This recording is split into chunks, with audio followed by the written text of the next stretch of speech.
Hello dear students, it's NIHARIKSWARNIM Niharika Swarnim. मैं इस video lecture में आप लोगों को क्लास 11th का फर्स्ट यूनिट स्टार्ट करने वाली हूँ। इसी तरह से unit by unit, chapter by chapter जो है आपके लेक्चर्स अपलोड होते रहेंगे और आप लोग की प्रिपरेशन में भी मदद होगी। तो जो फर्स्ट यूनिट मैं स्टार्ट कर रही हूँ क्लास 11th का बायोलॉजी का, वो है आपका diversity in the living world. यानी कि लिविंग वर्ल्ड में क्या डाइवर्सिफिकेशन है, डाइवर्सिफिकेशन कैसे कैसे हुई है, कितने तरह के ऑर्गेनिजम्स हैं, सबकी क्या क्या प्रॉपर्टीज़ हैं, ये सारे हम लोगों को देखने को मिलेंगे। इसमें हम लोग इस यूनिट में हम लोग 4 चैप्टर्स पढ़ेंगे। फर्स्ट चैप्टर है आपका द लिविंग वर्ल्ड। इसमें हम लोग जानेंगे लिविंग वर्ल्ड के बारे में। दूसरा चैप्टर है बायोलॉजिकल क्लासिफिकेशन, कि ये जो डाइवर्सिटी है, ये जो इतने सारे जो लिविंग वर्ल्ड हैं, इन अगर हम लोग एक एक ऑर्गेनिजम्स को पढ़ना स्टार्ट करेंगे तो पॉसिबल नहीं है कि हम लोग सारे ऑर्गेनिजम्स की स्टडी कर पाएँ। किसी टाइम पे अर्थवर्म को उठा लिया, उसकी सिर्फ स्टडी कर रहे हैं। एक एक करके सारे ऑर्गेनिजम्स की अगर स्टडी करेंगे, सारी प्रॉपर्टीज़ को देखेंगे तो ये पॉसिबल नहीं हो पाता है। तो स्टडी को आसान करने के लिए क्या किया गया है कि इसका क्लासिफिकेशन किया गया है। इसको बहुत सारे ऑर्गेनिजम्स को डिफरेंट कैटेगरीज में बांटा गया है। एक तरह के ऑर्गेनिजम्स को, एक तरह की प्रॉपर्टीज़ जिसमें उसको एक डिफरेंट कैटेगरी में बांटा गया है। वही हम लोग पढ़ेंगे बायोलॉजिकल क्लासिफिकेशन वाले चैप्टर में। थर्ड चैप्टर जो है, इसमें हम लोग प्लांट किंगडम के बारे में पढ़ेंगे। फोर्थ में पढ़ेंगे हम लोग एनिमल किंगडम के बारे में। तो हम लोग ये देखते हैं कि जब ह्यूमंस हैं या फिर कोई एनिमल्स है, तो अभी हम लोगों को सबसे ज़्यादा क्या देखने को मिलता है? एनिमल्स देखने को मिलते हैं। ह्यूमन भी जो है वो किस में आता है? एनिमल किंगडम में आता है। तो ह्यूमन देखने को आपको मिलते हैं, कुछ जानवर देखने को मिलते हैं आपके आसपास में, जैसे काऊ, ऑक्स, डॉग, फिश। ये सारे आप लोगों को रोज़मर्रा की ज़िंदगी में देखने को मिलता है। और आपको क्या क्या नज़र आती हैं अपने सराउंडिंग्स में? लिविंग वर्ल्ड में प्लांट्स नज़र आती हैं। अगर आपको बेंच नज़र आ रहा है, ये बोर्ड नज़र आ रहा है, तो ये क्या है? ये तो नॉन लिविंग चीज़ें हैं। तो हम लोग डाइवर्सिफिकेशन किस में पढ़ रहे हैं? लिविंग वर्ल्ड में। तो हम लोगों को फिर क्या देखने को मिलता है? प्लांट बहुत सारे देखने को मिलते हैं। तो इसमें हम लोग पढ़ेंगे प्लांट किंगडम के बारे में, और दूसरे चैप्टर में हम लोग पढ़ेंगे एनिमल किंगडम के बारे में। कुछ लोअर प्लांट्स के बारे में जानेंगे, कुछ हायर प्लांट्स के बारे में जानेंगे, कुछ लोअर एनिमल्स के बारे में जानेंगे, कुछ हायर एनिमल्स के बारे में जानेंगे। तो बायोलॉजी के जो फादर हैं वो है एरिस्टोटल। इनको हिंदी में अरस्तु कहा जाता है। इन्हीं एरिस्टोटल को ही अरस्तु कहा जाता है। ये बायोलॉजी के भी फादर हैं, जूलॉजी के भी फादर हैं, और ह्यूमैनिटीज़ के सब्जेक्ट में पॉलिटिकल साइंस के भी फादर हैं। जो एरिस्टोटल हैं, ये इनको father of biology, father of zoology और फादर ऑफ पॉलिटिकल साइंस कहा जाता है। अब हम लोग आते हैं कि बायोलॉजी की जो 2 ब्रांच है, बॉटनी, जिसमें कि हम लोग किसके बारे में पढ़ते हैं? प्लांट्स के बारे में पढ़ते हैं। तो प्लांट किंगडम अगर हमको स्टडी करनी होगी तो ये किस में आ गया? बॉटनी में आ गया। एनिमल किंगडम किस में आ गया? ये जूलॉजी में आ गया। तो ये प्लांट किंगडम जो है वो हम लोग बॉटनी के सब्जेक्ट में पढ़ते हैं, और बॉटनी के फादर हैं थियोफ्रास्टस। बॉटनी के फादर हैं थियोफ्रास्टस। अब हम लोग चैप्टर को, पूरी एनसीईआरटी को क्या करेंगे? कवर करेंगे। एनसीईआरटी क्या है? नीट एस्पिरेंट्स के लिए देवता है ना? नीट एस्पिरेंट्स के लिए क्या है? देवता है। तो हम लोग यहाँ पे पढ़ रहे हैं, फर्स्ट लाइन देखेंगे कि biology is the science of life forms and living processes. ठीक है। अब हम लोग आते हैं फर्स्ट चैप्टर लिविंग वर्ल्ड में। अब हम लोग पढ़ेंगे कि लिविंग वर्ल्ड क्या है। ठीक है। इसमें बहुत सारी टर्म्स हैं, टर्मिनोलॉजी हैं, सिस्टमैटिक्स। लिविंग वर्ल्ड में हम लोग आते हैं कि what is living. What is living?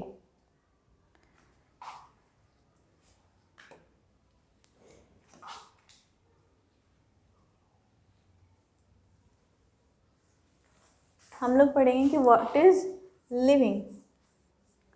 1 minute, मैं सबको इरेज कर देती हूँ।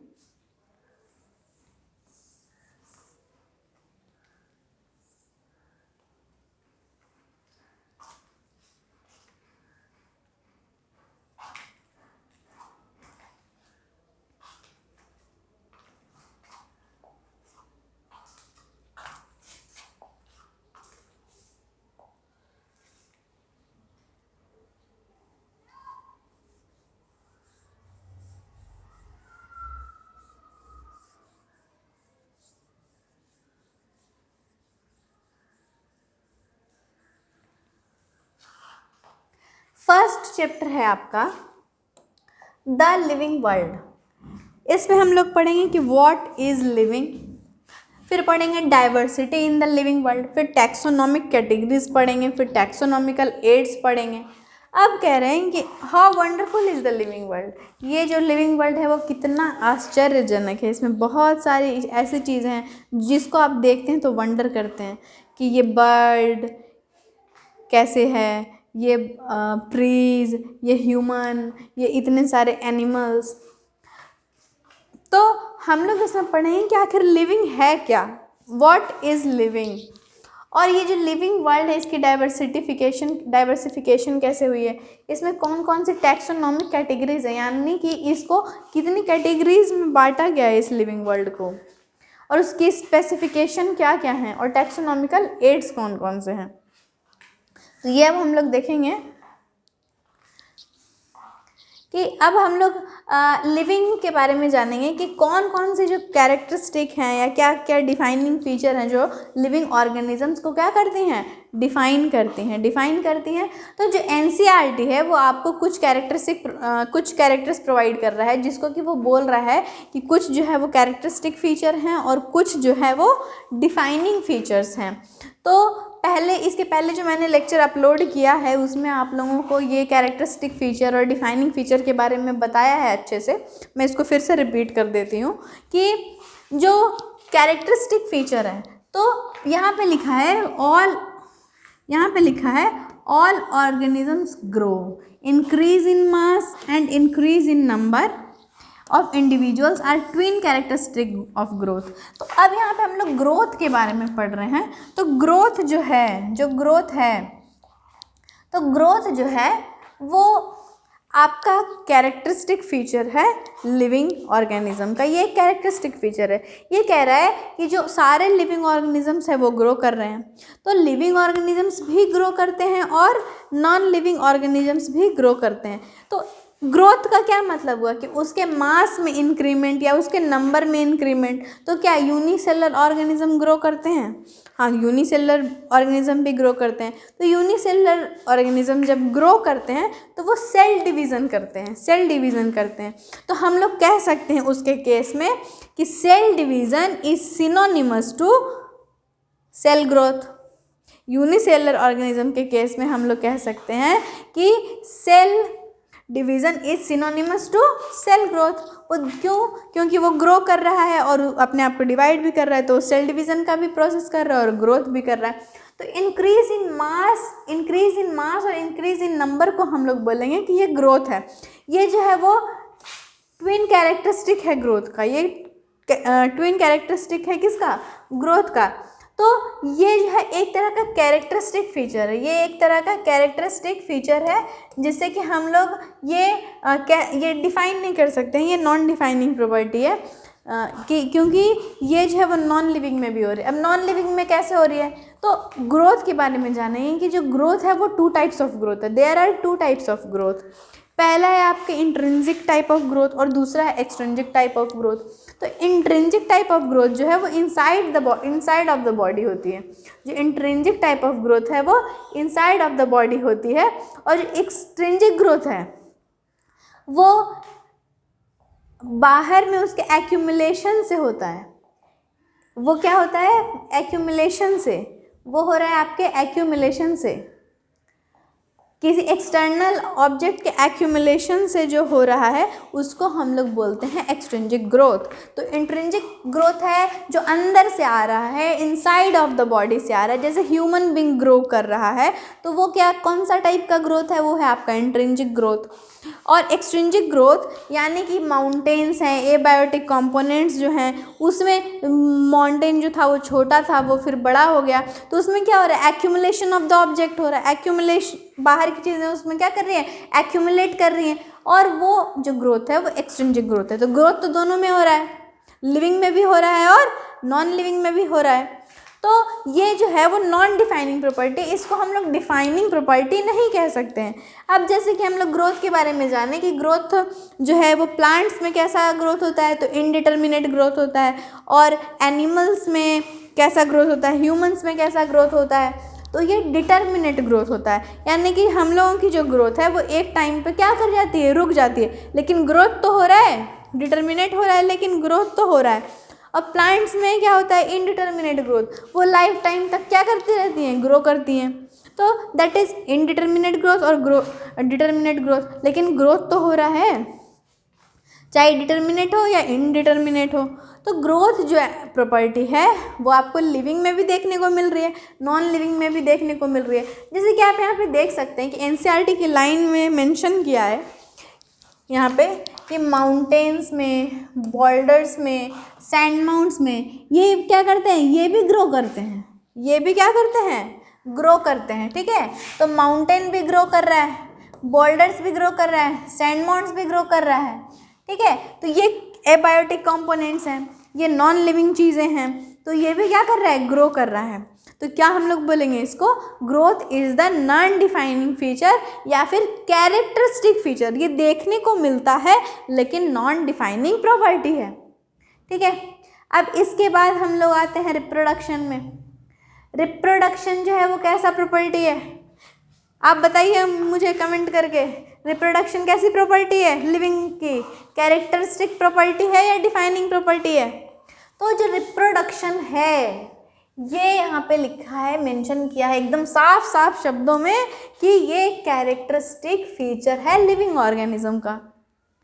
अब कैसे है भैया, तो आपने सुना होगा म्यूल के बारे में, म्यूल सुना है, खच्चर जिसको बोलते हैं हिंदी में, हॉर्स और मेयर का एक क्रॉस है म्यूल। ये क्या करता है, ये म्यूल जो है वो स्टेराइल होता है, वो फर्टाइल नहीं होता है, वो इनफर्टाइल है, वो ऑफस्प्रिंग रिप्रोड्यूस नहीं कर सकता है। तो क्या हम बोलेंगे उसको कि ये लिविंग नहीं है, क्या बोलेंगे उसको, लिविंग है या नॉन लिविंग है। म्यूल हम लोग उसको किस में कंसीडर करते हैं, लिविंग में कंसीडर करते हैं। फिर हम लोग ह्यूमन में भी एग्जांपल ले लिए कि ह्यूमन में कुछ जो स्टेराइल कपल्स हैं, इनफर्टाइल हैं, वो ऑफस्प्रिंग रिप्रोड्यूस नहीं कर सकते, तो क्या उसको बोलेंगे कि ये जो ह्यूमन है इसको जीने का अधिकार नहीं है, इसको जीवन का अधिकार नहीं है, वो लिविंग नहीं है, क्या बोलेंगे उसको, उसको हम लोग लिविंग में ही कंसिडर करेंगे। तो जो रिप्रोडक्शन है ये एक तरह का कैरेक्टरिस्टिक फीचर है, डिफाइनिंग फीचर नहीं है। अब हम लोग बात कर रहे हैं कि ये जो रिप्रोडक्शन है तो ये यूनिसेलुलर में भी होता है, मल्टी सेलुलर में भी होता है, यूनिसेलुलर में भी होता है और मल्टी सेलुलर में भी होता है। तो इसमें बहुत तरह के प्रोसेस हैं, जो एसेक्सुअल रिप्रोडक्शन होता है, फिर सेक्सुअल रिप्रोडक्शन होता है। रिप्रोडक्शन कितने तरीके के हैं, एसेक्सुअल है, सेक्सुअल है। तो यूनिसेलुलर है, वो क्या करता है, वो सेल डिवीज़न के थ्रू अपना रिप्रोडक्शन करता है, उसमें वन पेरेंट का इन्वॉल्वमेंट है, वो क्या कर रहा है, वो एसेक्सुअली रिप्रोड्यूस कर रहा है।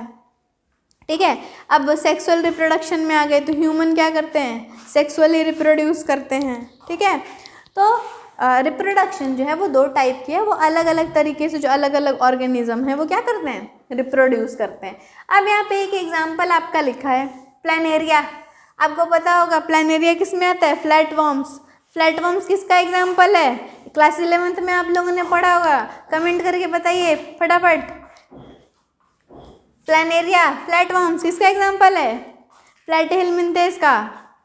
किसका एग्जांपल है, प्लैटीहेल्मिन्थेस का। ठीक है, ट्रू रीजनरेशन क्लास 11th में कहाँ हो रहा था, प्लानेरिया में हो रहा है, कहाँ हो रहा है, प्लानेरिया में हो रहा है ट्रू रीजनरेशन।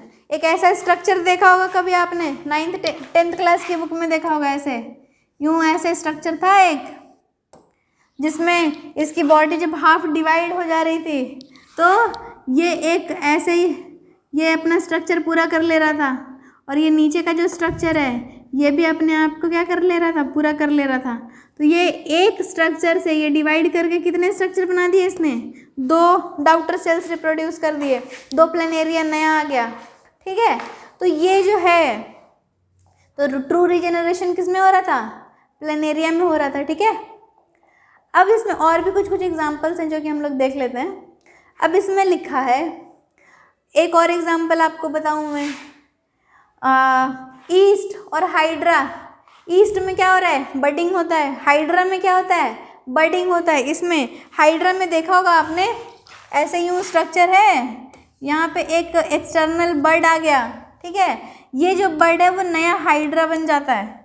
तो ये कैसे रिप्रोड्यूस कर रहा है, एसेक्सुअली रिप्रोड्यूस कर रहा है। और एसेक्सुअल में कौन सा मेथड, बडिंग।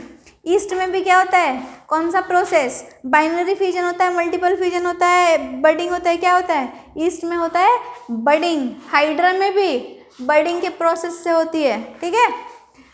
तो एमीबा है, एमीबा में क्या, कौन सा प्रोसेस होता है रिप्रोडक्शन का, बाइनरी फिजन, ठीक है। वो क्या कर रही है अमीबा, एक इसका ये अमीबा, अमीबा कैसा होता है, इर्रेगुलर शेप का। ये जो है ये क्या कर रहा है, अपना जेनेटिक मटेरियल इसने क्या किया, डिवाइड कर लिया, ठीक है। ये इसने 2 अमीबा रिप्रोड्यूस कर दिए, 2 डॉटर सेल रिप्रोड्यूस कर दिए।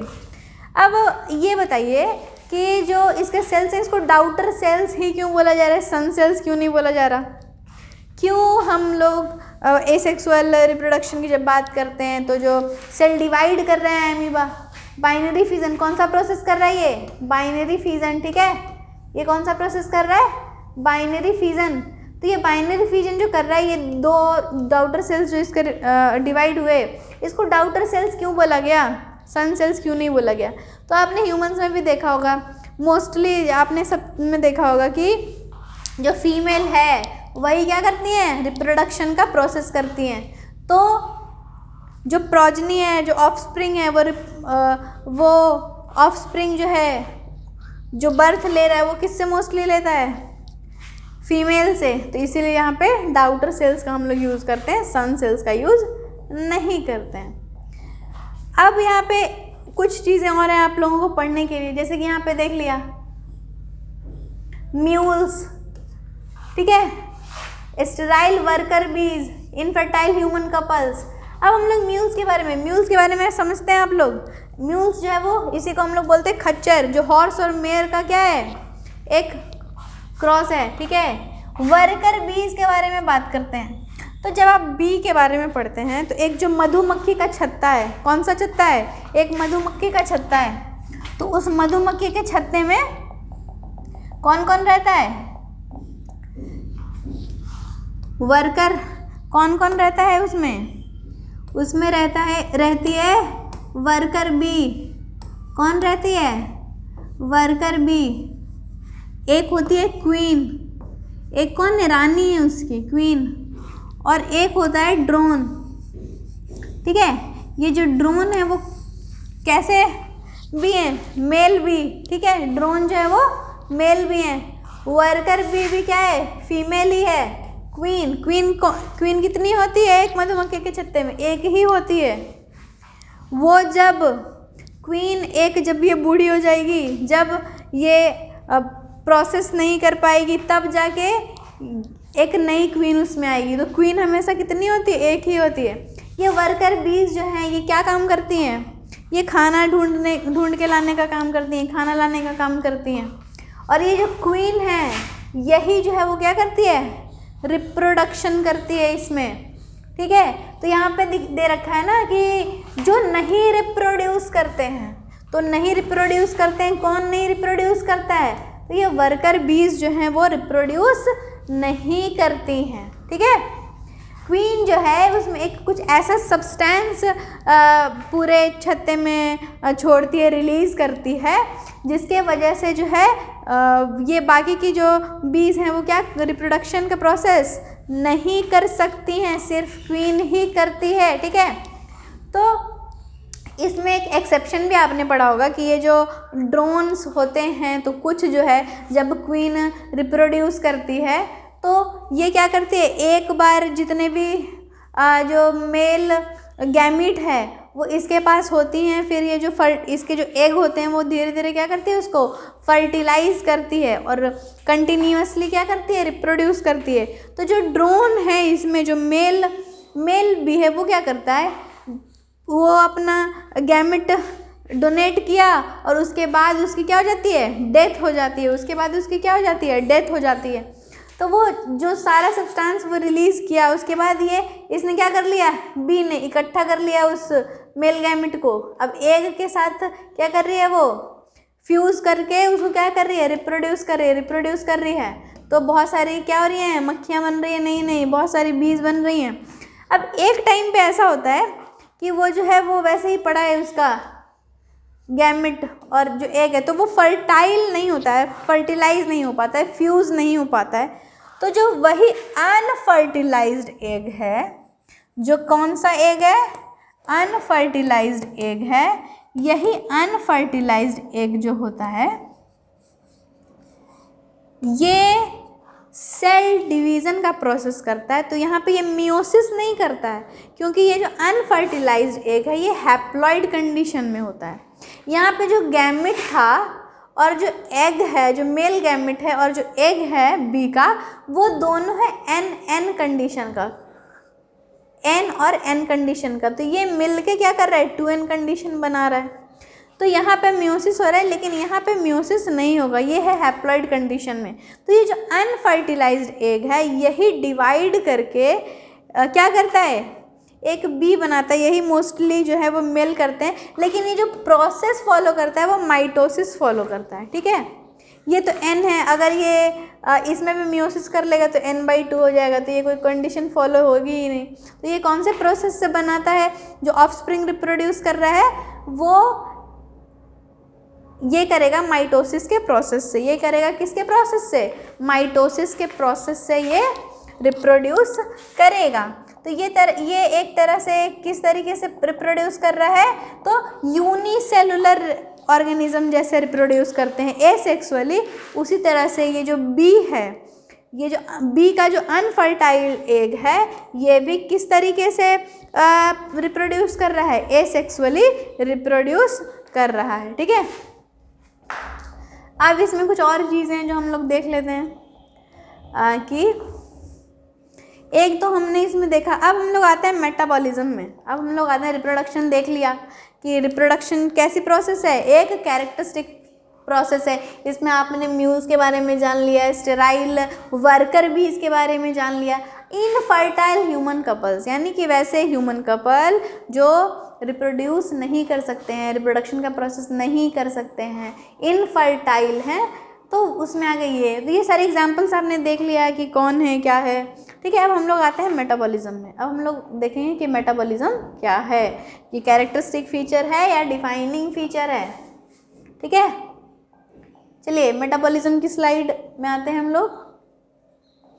ये जो अनदर कैरेक्टरिस्टिक है वो है आपका मेटाबॉलिज्म। एनसीईआरटी ने 5 कैरेक्टरिस्टिक दिया है कि एक लिविंग वर्ल्ड को लिविंग कैसे कहा जाए, उसके लिए 5 प्रॉपर्टीज़, और वो जो प्रॉपर्टीज़ हैं उसमें जो कुछ फीचर्स हैं वो कैरेक्टरिस्टिक बता दिए, वो जो डिफाइनिंग बता दिए।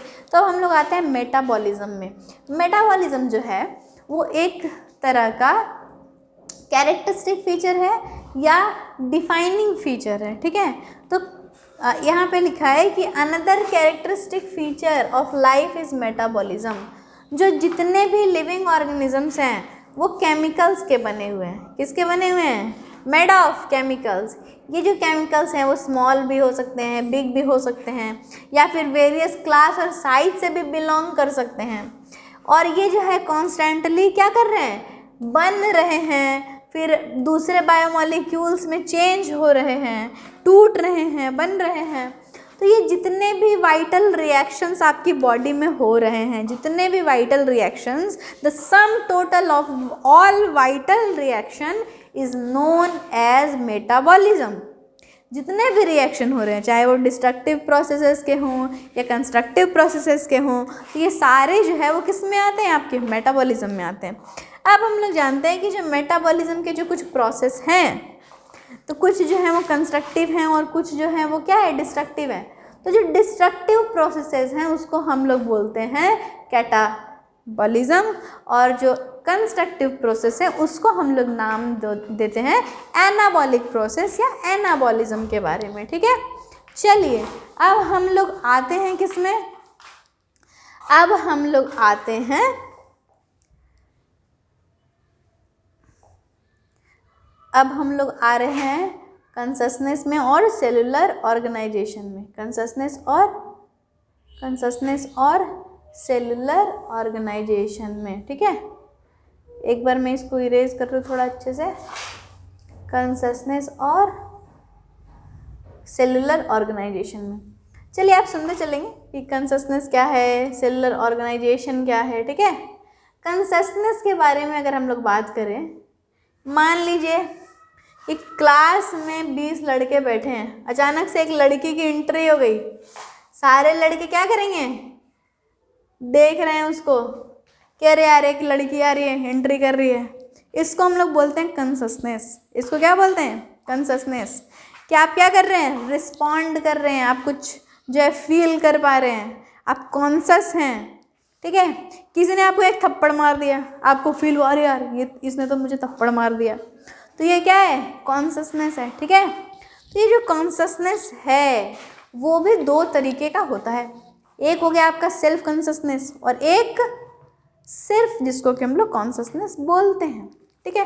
तो यहाँ पे एक एग्जाम्पल आपका दिया है एनसीईआरटी ने, क्या कि एक कोमा पेशेंट है, उसको हम लोग किस चीज़ में कंसीडर करेंगे, लिविंग में या नॉन लिविंग में, अलाइव कंसीडर करेंगे या डेड कंसीडर करेंगे।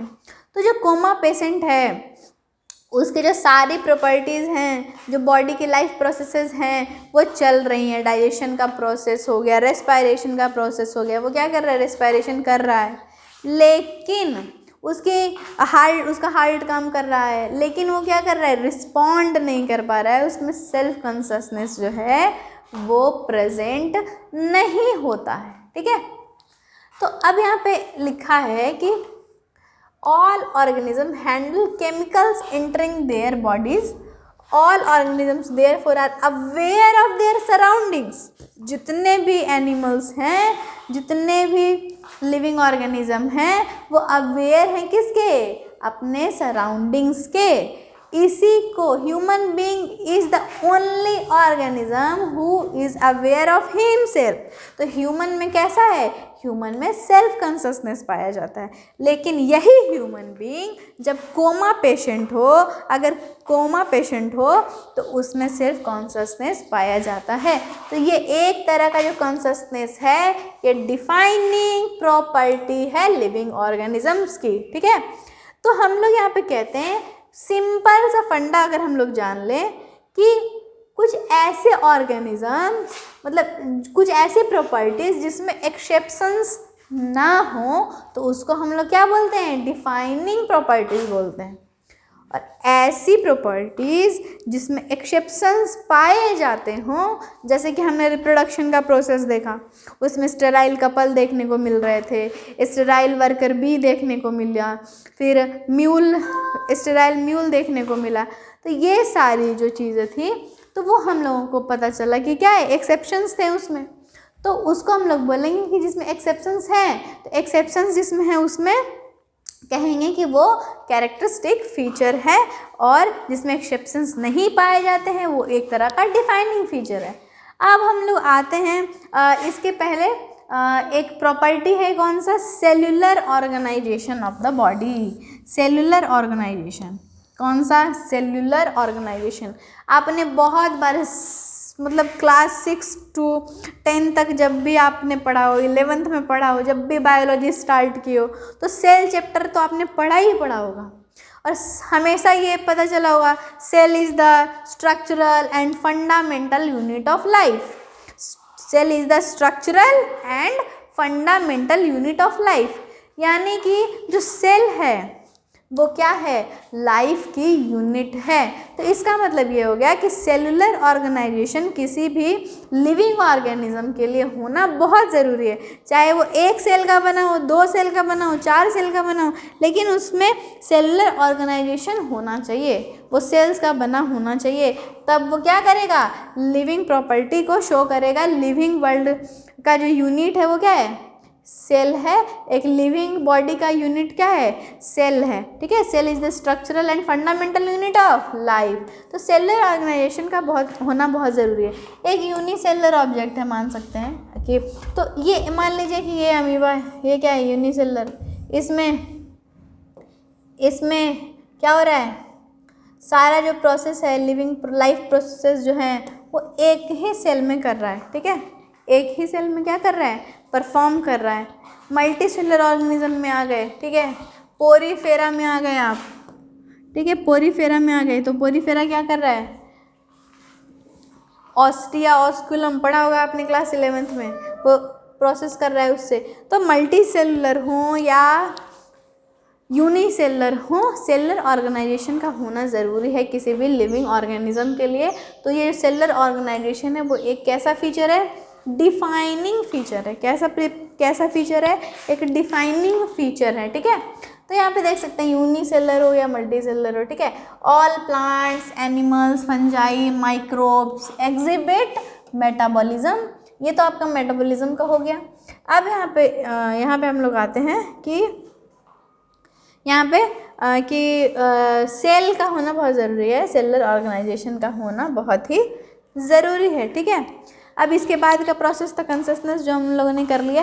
तो ये जो 5 प्रॉपर्टीज़ हैं ये आप लोगों को क्या बताती हैं कि लिविंग की कैरेक्टरिस्टिक फीचर और डिफाइनिंग फीचर क्या क्या हैं, ठीक है। अब हम लोग आते हैं नेक्स्ट टॉपिक पे इस चैप्टर के।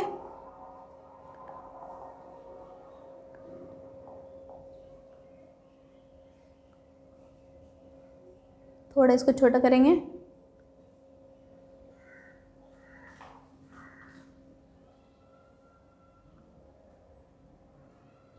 चलिए अब हम लोग पढ़ते हैं बायोडाइवर्सिटी के बारे में। तो हमने ये पढ़ा कि हम लोग ऐसे जनरली भी जानते हैं कि बहुत तरह के वेराइटीज़ ऑफ एनिमल्स प्रेजेंट हैं हमारे लिविंग वर्ल्ड में। वेराइटीज़ ऑफ एनिमल्स, माइक्रोब्स, देखा होगा आपने, छोटे से छोटे एनिमल, बड़े से बड़े animals, ostrich, lion, tiger, cheetah, human, dog, cat, earthworm, leech, flatworms, बहुत तरह के ऑर्गेनिज्म प्रेजेंट हैं।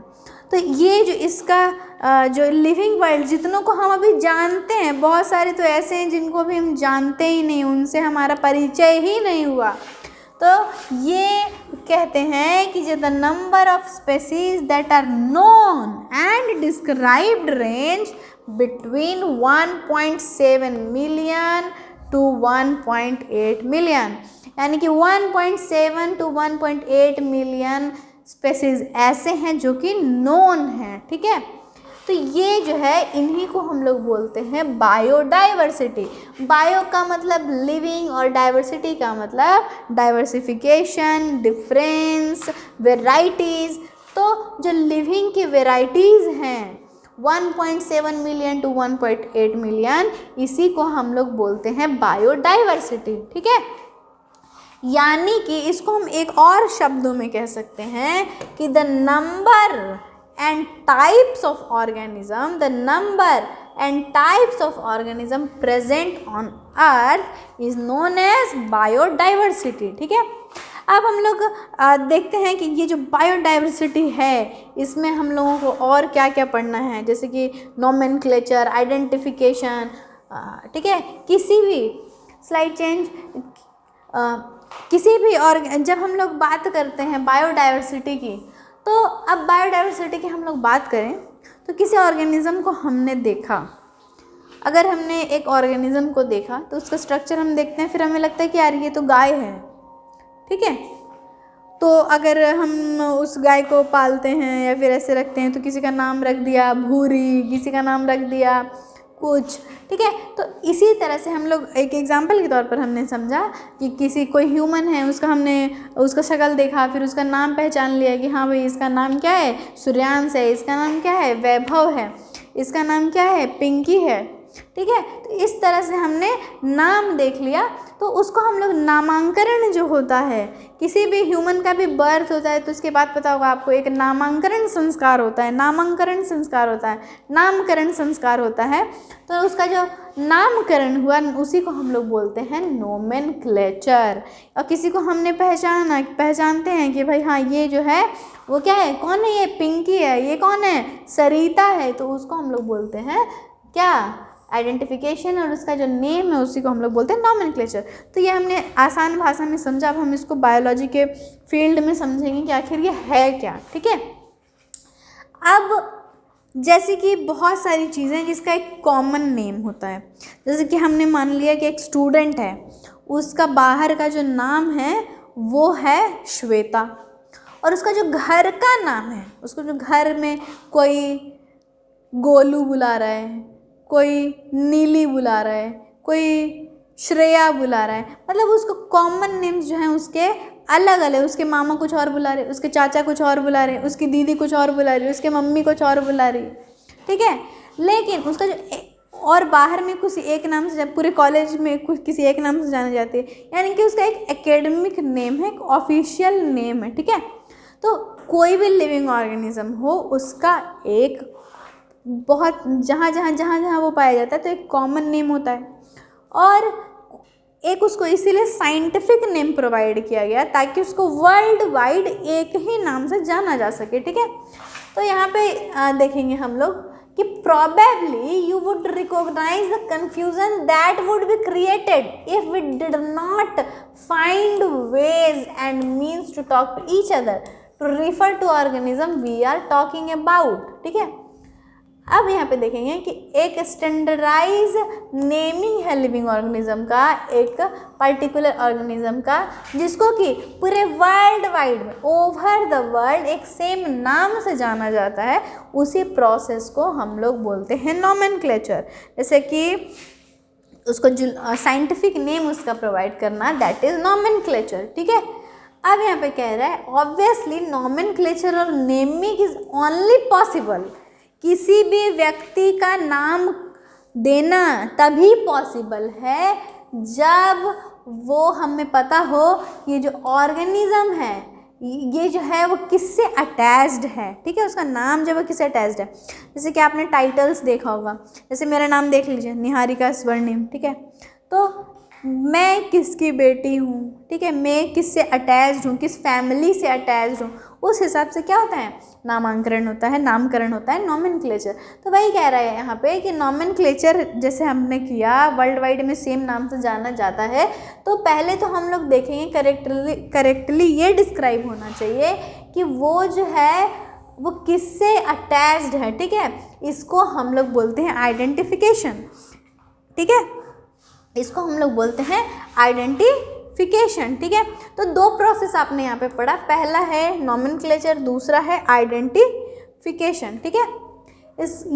ये जो है या नॉमेनक्लेचर हो गया, फिर हो गया आपने जान लिया कि आइडेंटिफिकेशन के बारे में, ठीक है। अब हम लोग यहाँ पे देखेंगे कि for plants scientific names are coded for botanical nomenclature ICBN, ठीक है, international code for botanical nomenclature, ठीक है, international code for botanical nomenclature. तो for plant scientific names are based on agreed principle and criteria, जो कि कौन provide करता है, international code for botanical nomenclature जो है वो प्रोवाइड करता है। तो इसी के हिसाब से क्या होता है, प्लांट्स के साइंटिफिक नेम्स जो है वो डिसाइड होते हैं। अब जब हम एनिमल का करना हो तो क्या बोलेंगे कि यहाँ पे कह रहा है कि एनिमल टैक्सोनॉमिस्ट जो हैं उन्होंने इवॉल्व किया क्या, international code for zoological nomenclature. तो जो एनिमल्स से रिलेटेड होंगे उनका साइंटिफिक नेम कौन प्रोवाइड कर रहा है, जूलॉजिकल नॉमेनक्लेचर। प्लांट्स से रिलेटेड बॉटेनिकल नॉमेनक्लेचर, ठीक है। अब यही जो है ICBN है और ICZN है, ये नीट के एग्ज़ाम में इसका फुल फॉर्म बहुत बार आता है, ICBN एंड ICZN। तो ICBN क्या है, international code for botanical nomenclature, ICZN international code for zoological nomenclature, ठीक है। तो ये जो है वो किसका प्रोवाइड कर रहा है, एनिमल्स का, ठीक है। अब ये जो साइंटिफिक नेम है वो इंश्योर करता है कि उस ऑर्गेनिज्म का एक नाम है जिसको कि वर्ल्ड वाइड लेवल पे उसी नाम से उसको जाना जाता है। जैसे कि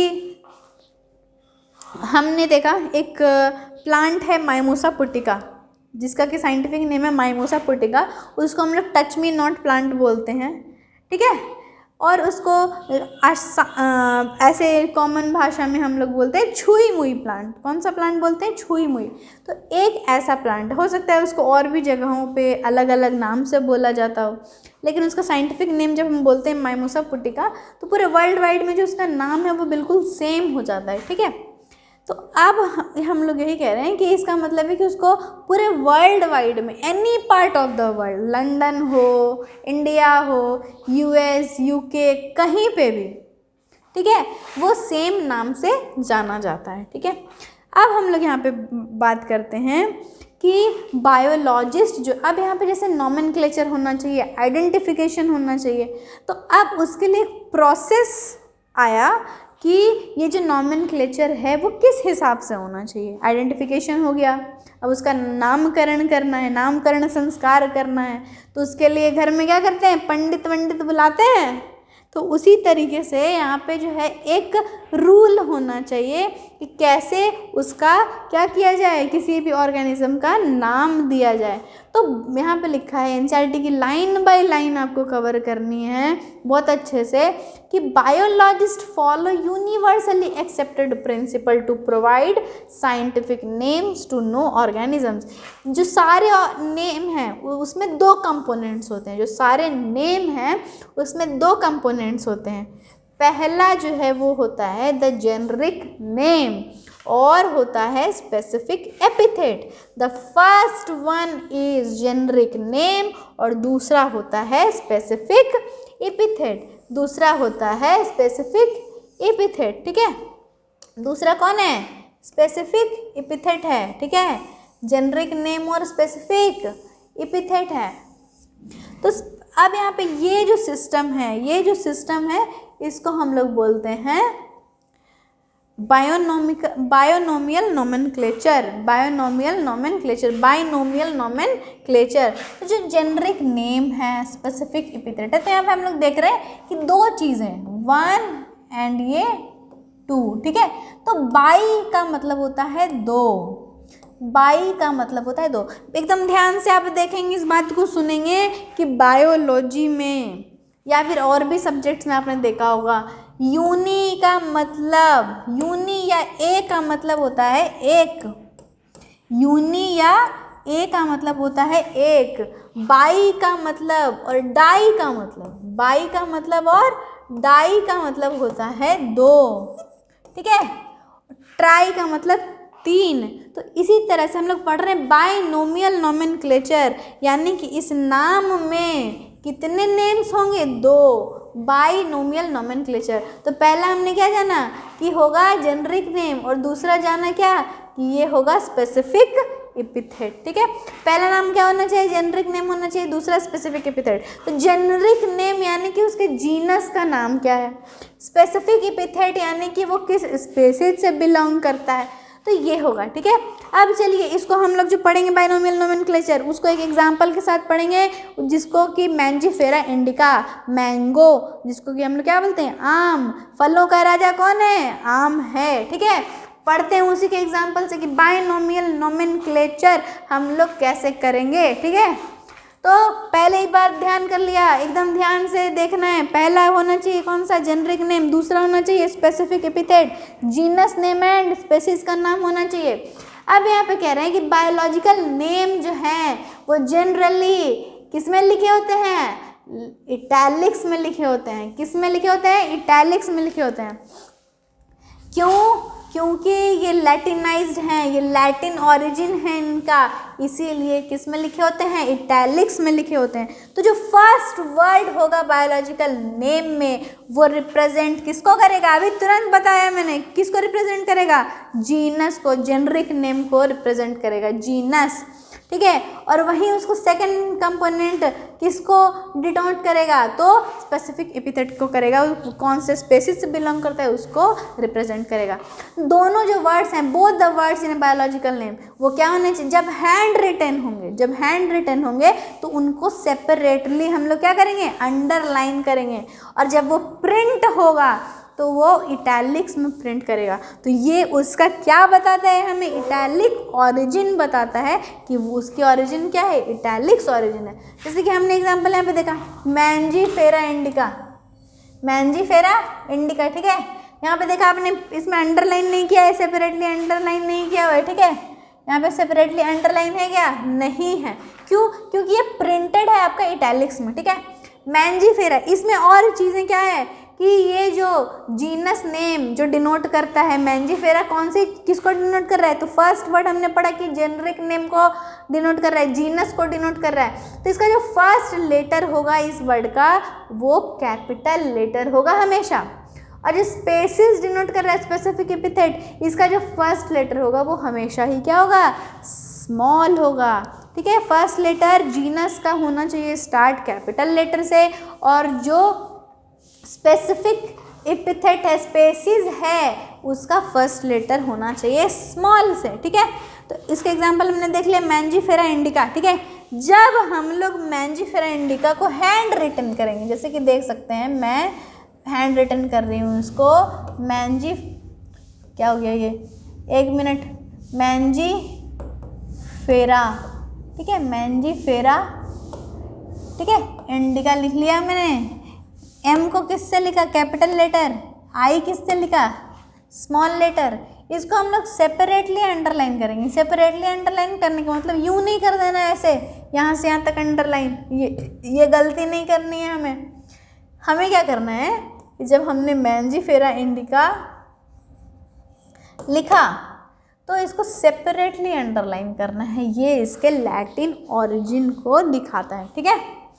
तो अब यहाँ पे देख रहे हैं कि जो फर्स्ट वर्ड है वो डिनोट करता है किसको? जीनस को, जो कि स्टार्ट कर रहा है कैपिटल लेटर से, स्पेसिफिक एपिथेट से स्टार्ट हो रहा है स्मॉल लेटर से, ठीक है।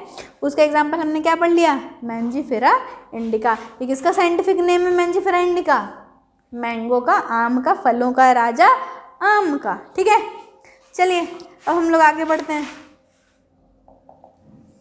एकदम ध्यान से पढ़ते जाइए, मज़े से पढ़ते जाइए। बायोलॉजी जो है बिल्कुल मज़े से पढ़ने की चीज़ है, एकदम बोरिंग होके मत पढ़ना कभी भी, बायो समझ ही नहीं आएगी, एकदम मज़े में पढ़ो, ठीक है।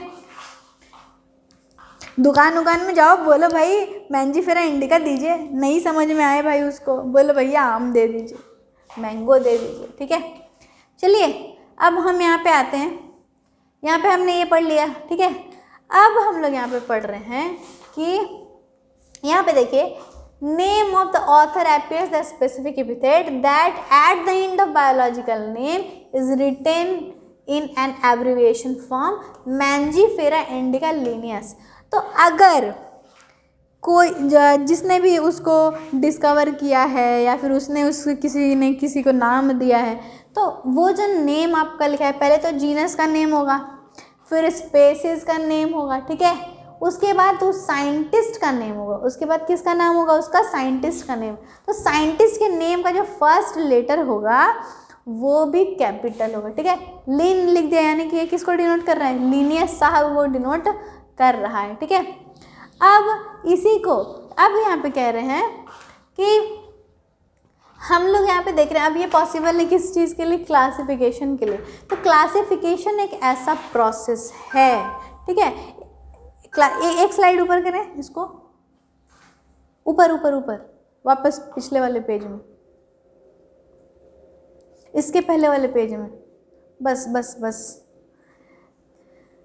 चलिए यहाँ पे हमने देखा कि बायोलॉजिस्ट जो हैं वो क्या कर रहे हैं? बायोनॉमियल नोमेनक्लेचर प्रोवाइड किए, उसका नामकरण कैसे होना चाहिए।